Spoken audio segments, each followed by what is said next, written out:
Welcome to Healthcare du Jour, where we dish up and digest the latest in healthcare. For the next 30 minutes, sit back as we bring you insight, commentary, and discussion on trending topics to the table, all expertly served up by our host and his guests. Healthcare du Jour is brought to you by High Tech Answers and Healthcare Now Radio, part of the Answers Media Network, and is sponsored by the law offices of Myrick O'Connell.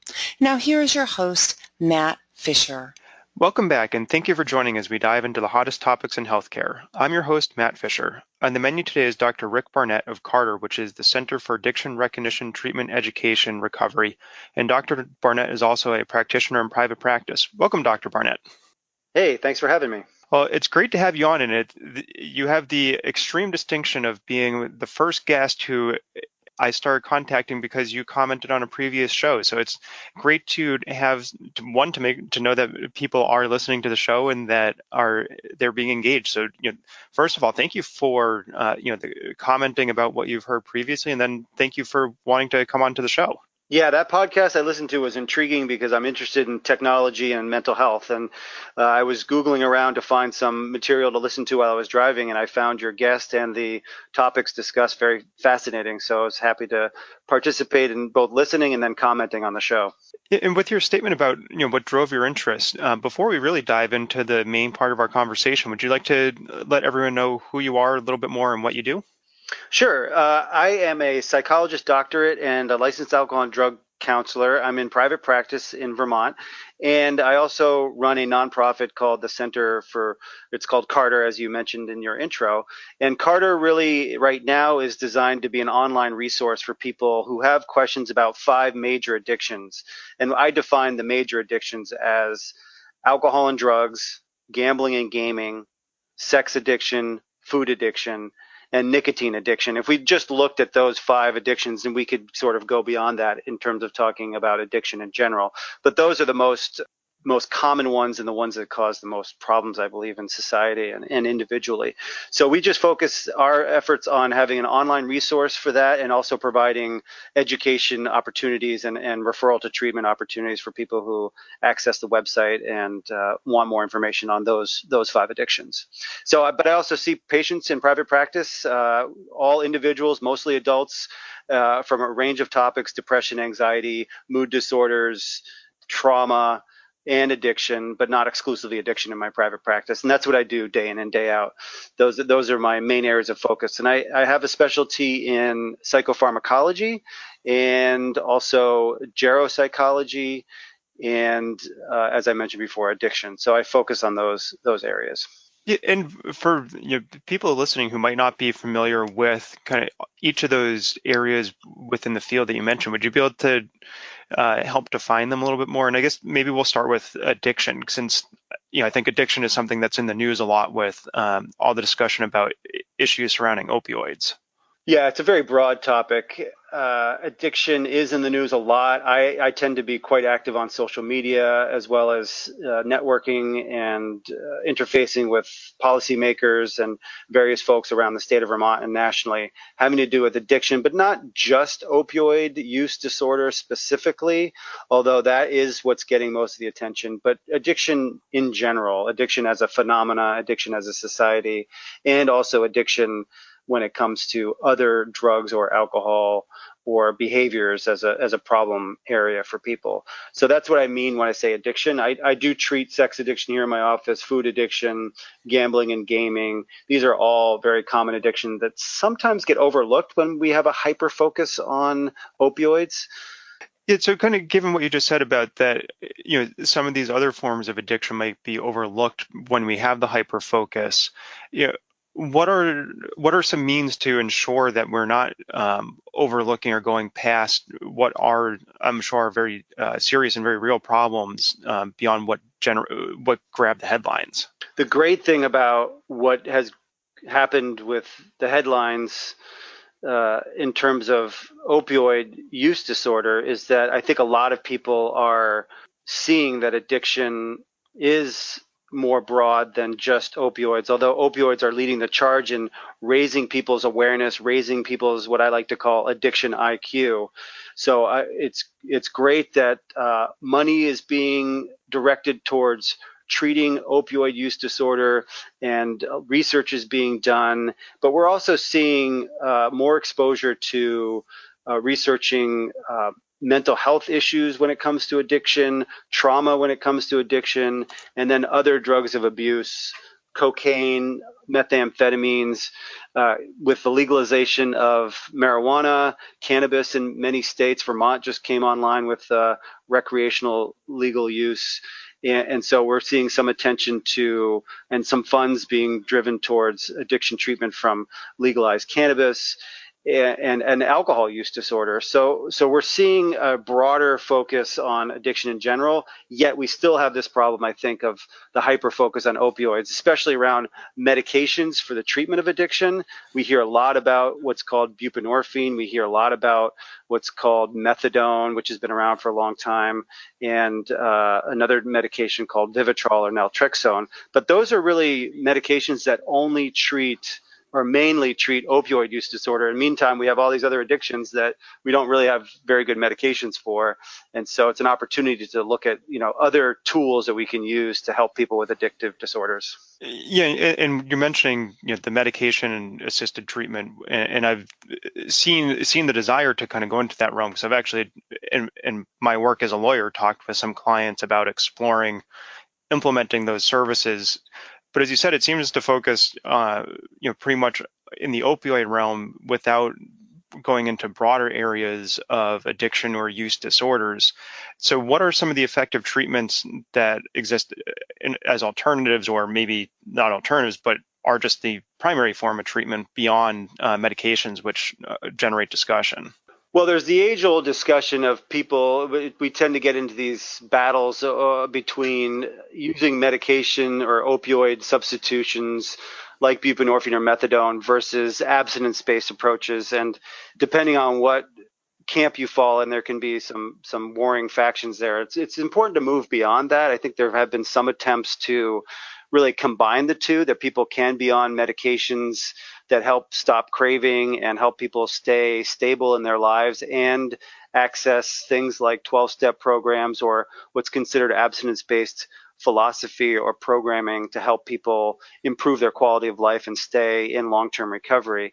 And there are people who actually do quite well on medication-assisted treatment and just take medication to help with their cravings, and they stay stable and stay in recovery for a long term. And there are people who do really well without medications and just go to 12-step programs or just find a peer support group or just go to a counselor and get help with mental health and addiction issues without taking medications or any broader treatment approach like an inpatient 28-day rehab kind of thing. So there isn't really a one-size-fits-all approach.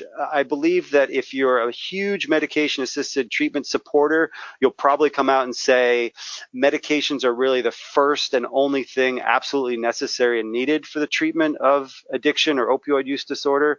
And if you're a strict abstinence-based person, you'll come out and say, anyone who uses substitution opioids like methadone or buprenorphine are not really sober. And whenever you take an extreme position like that, I think you lose the hope and the promise of getting people the help that they need. Yeah, and it would seem, kind of if you took one of those extreme views that you just mentioned, it also overlooks at least what to me sounded like the most important thing you were describing, which is treatment really is driven by the individual, since each person is going to respond to each treatment in a different manner. Yeah, it's so true. And I think that often gets overlooked no matter what philosophical or treatment approach you as a practitioner or we as a society tend to want to adopt or get behind.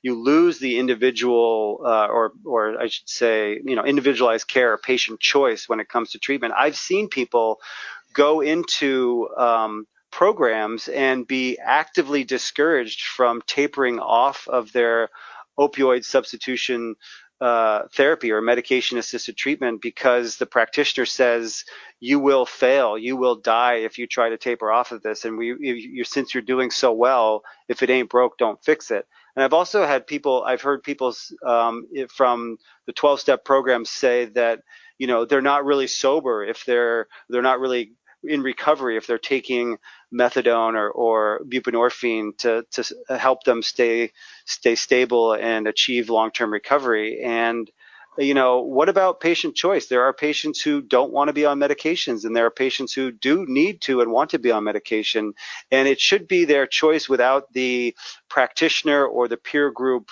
dictating what should or shouldn't happen. It should be a sort of a collaborative effort. Yeah, and I think that message of a collaborative approach is reflective of kind of the broader discussions in all areas of healthcare of focusing and part of the focus on quality as opposed to volume, which is thinking about that the interaction between providers of all types and the individual patients to focus on complete well-being as opposed to just trying to drive a particular treatment. Yeah, and it's actually interesting as it's played out in your world, which is the criminal justice world. For a long time, it's been widely criticized by some folks that people who get caught up in the criminal justice system are mandated to go to AA meetings or 12-step recovery-oriented meetings or programs as if it's some sort of violation of their religious freedoms or rights as individuals. And the criminal justice system says you need to get these papers signed by AA members. And likewise, I think nowadays we're seeing the opposite happen, where the criminal justice system or court diversion programs are, getting people basically into medication-assisted treatment, and patients are being told, or people in the criminal justice system are being told, either you take buprenorphine, methadone, or naltrexone, or you're non-compliant. And this is what we have to offer. And I think, again, when you lose the sort of personal choice, I understand criminal justice might be a little bit different, but still the patient choice is lost when there are either providers enforcing their philosophy or the criminal justice system saying this is what we're getting behind in terms of remediation for your crimes. So it's a fascinating subject.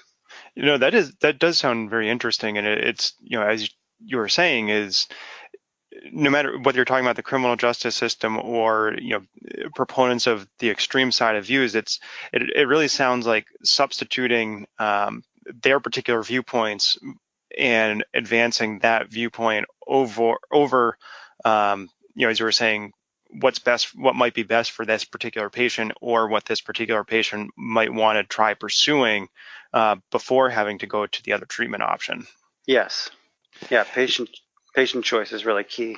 Yes, and for those of you just joining, I'm talking with Dr. Rick Barnett from Carter and practitioner in private practice. We've been talking a lot about addiction treatment so far, and I kind of want to continue in that vein, but start taking a slightly different approach to it and kind of go back to something you mentioned at the beginning, which is, through Carter, you've created created access to online materials that might help direct people to services.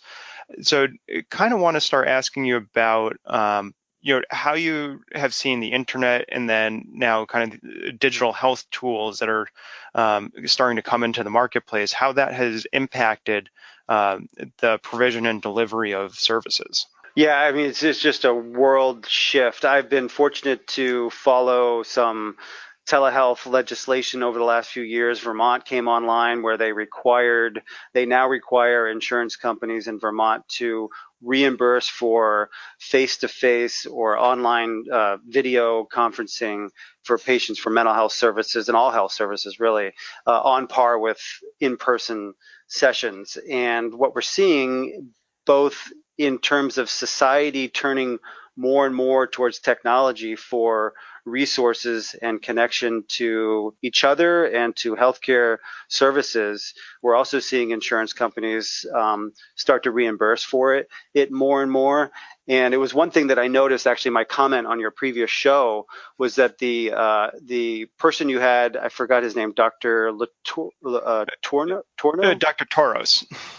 Toros, yes, and he was talking about he omitted talking about this, and I'm not advocating for this, but there are many apps out there. One of which is Talkspace, one of which is Better Health or BetterHelp. There's several platforms out there where it's just text-based therapy or the option of video-based therapy or audio recordings being exchanged back and forth. People pay for that out of pocket, but that's becoming a more and more popular way of people getting access to licensed professionals in the mental health field, where they may transfer into a face-to-face situation, but at least people are getting access through their phones, through their computers, to licensed professionals online. And it's important to find legitimate providers online to get the mental health or addiction help that they may be looking for without some of the barriers created by having to find a provider who has an opening in your community or your surrounding community. What if they don't have openings? What if they don't take your insurance? What if it's too expensive? So these are barriers, I think, that are being broken down by the growth of online technologies and apps and services where people can get help for mental health and addiction. It's a fascinating area. Dr. Toro is really sort of is much more the expert in this, but it's an amazing transformation that's happening. It's not just what we think of now as like Skype therapy or video conferencing or text-based conferencing. We're talking about virtual reality, augmented reality, artificial intelligence, emotional processing, that computers can have these fancy algorithms to detect through your tone of voice, through your visual gaze, through all these nonverbal things, through complicated algorithms. They can detect emotions and what's going on for a person in some cases better than humans can. Yeah, no, it kind of, I think, as you're saying, the scope of what these tools can do is advancing incredibly quickly. And do you think services or expectations are in line with what the actual capability might be with these tools? I think the expectations are, I think the people at the forefront, the cutting edge of this kind of technology are very mindful of medical ethics and the speed with which we may or may not adopt these various technologies. You know, I was actually listening to a PBS special that was on in March, I believe. Dr. Tom Insel, who was for 13 years the head of the National Institutes for Mental Health. I believe he's a psychiatrist, and he's gone on to the private sector. But he realized through his work at the national level in public service that a lot of effort was being placed on epigenetics, genetics, pharmacology, neuropathways, looking at the mechanics of the brain, anatomically, chemically, electrically, and looking at interventions from that perspective. And he's gone into the private sector, and he's really seen that, you know, the world of science and medicine and you know, the molecular, biological, chemical stuff is really important, and technology can move a lot quicker and can get people help in different ways, maybe even some less invasive ways of getting people help quicker and more effectively than some of the work that he did at the public level, at the national level. So I think it's very promising. Is it over-promising? There's always the risk in over-promising. I think that's true with medication-assisted treatment too. Going back to the addiction stuff, we tend to over-promise on medications. We over-promise on technology. We over-promise on even talk therapy. Like, we've got this new talk therapy approach that's going to help people. But we eventually find our way towards balance and nuance and using these advances appropriately over time. No, that sounds like a very insightful description of it as well. It feels like almost every new thing that comes out will come out with a lot of hype or heightened expectations, and then, you know, as you said, once you start using it and experiencing it and going through iterations of how to implement whatever that new service or approach might be, then you start kind of finding what the reality is going to be. Exactly.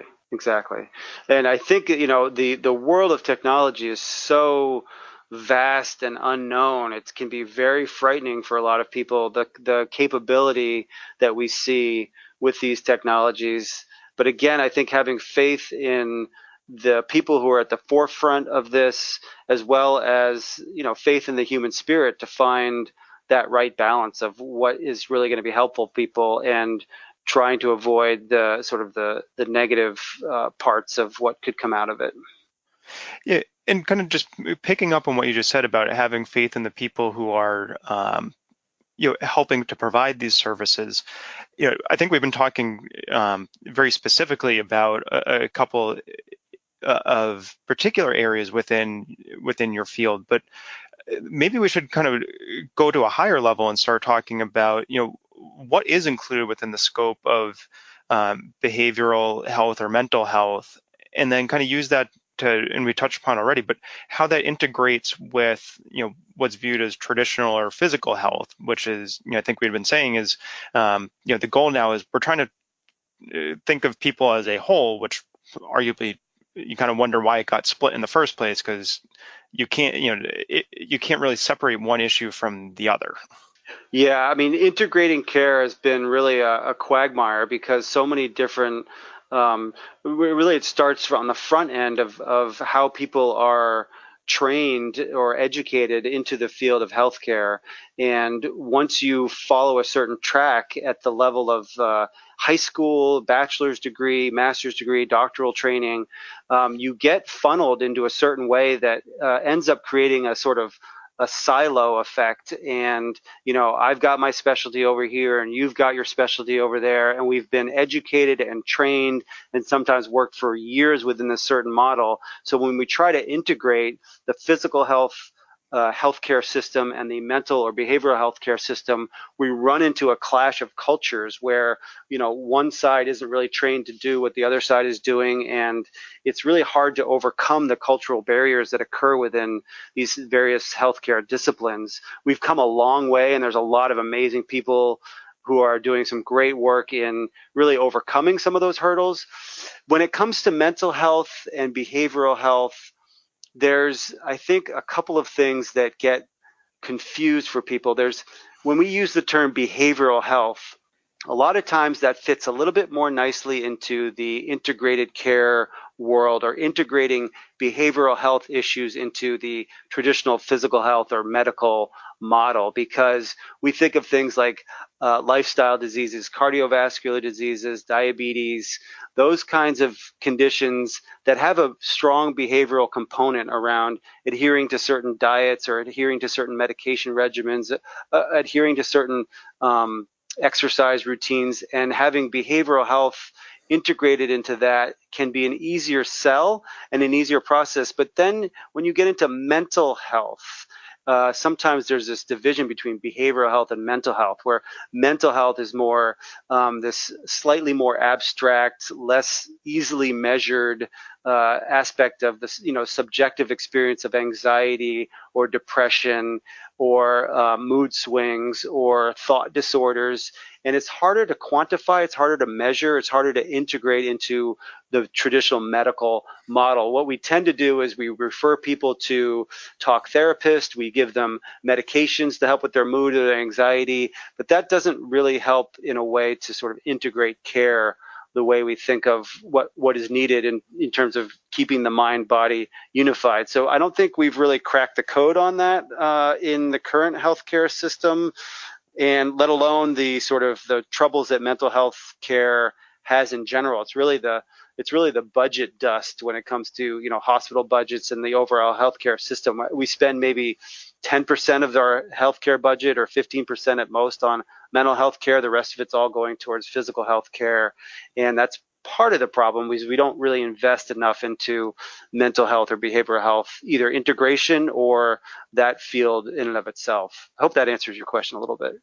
No, and it definitely does. And your description of the distinction and the nuances between behavioral health and mental health, I think, is very instructive, because I feel like oftentimes I'll see the terms conflated with each other, and from the perspective that you described, it sounds like they are more distinct than common discourse may give credit to. Yeah, and the other piece of that is the systems in which these conditions are addressed. So if you're working in a primary care practice, whether you are a social worker, a nurse, a primary care physician or physician assistant, nurse practitioner, there is a certain way in which patients are funneled through that system. Usually the time allotted per patient is less than in other settings, whether it's a community mental health agency or a private practice, private psychology or mental health practice. And certainly a primary care provider or a primary care setting can identify people with mental health or behavioral health issues. They can prescribe medications. They can do brief interventions, 10 minutes here, 15 minutes there, to talk through some of the issues. But that system isn't really designed to go into a lot of depth when it comes to addressing mental health as we think of it. And therefore, that's part of the problem with integrating care, is how do we give patients the time they need, or we feel they need, to really address their problems. It's different if someone comes in with a laceration that needs stitches, or something that needs to be removed dermatologically, or they have a cold or a virus, a broken bone. It's a pretty circumscribed process. But with mental health, it's a lot more nebulous, and the time that is needed to really dig in is something that isn't often well suited in a traditional medical or primary care setting. Yeah, and kind of thinking about that, and unfortunately, I think this might be the last question, as we're starting to already very quickly hit the end of our time today. Do you see the transition into a value-based care quality model where the goal is to try and be as efficient and high quality as quickly as possible, as encouraging the stronger interweaving of the different types of services? I've been in lots of discussions here in Vermont at the forefront of healthcare reform, and this discussion around value-based payments, capitated models, different upside, downside risk models, away from a volume or fee-for-service based model. And I would say that what I've come to at this point believe is that as much value as there is actually in value-based care, there's always going to be a need to some extent for fee for service. And as long as we're designing a healthcare system that leaves a little bit of room for times in which fee for service is necessary, I think that's really important. And I think mental health is one of those areas in which a fee for service model, in some regards, can be preserved and can actually really enhance a value-based system. It can really drive those cost numbers down, and it can really increase quality and increase access, which is what I think healthcare reform is all about. And those are, I think, very interesting and perceptive thoughts about the transition. But kind of as I had just alluded to, believe it or not, we are out of time. I want to thank my guest, Dr. Barnett, for a great conversation today. Thank you so much. It's been a pleasure. And thank you to everyone listening. Keep the dialogue going and connect with me at #HCDEJURE. You never know, like Dr. Barnett, you might be the next guest on the show. I'm Matt Fisher. Until next time.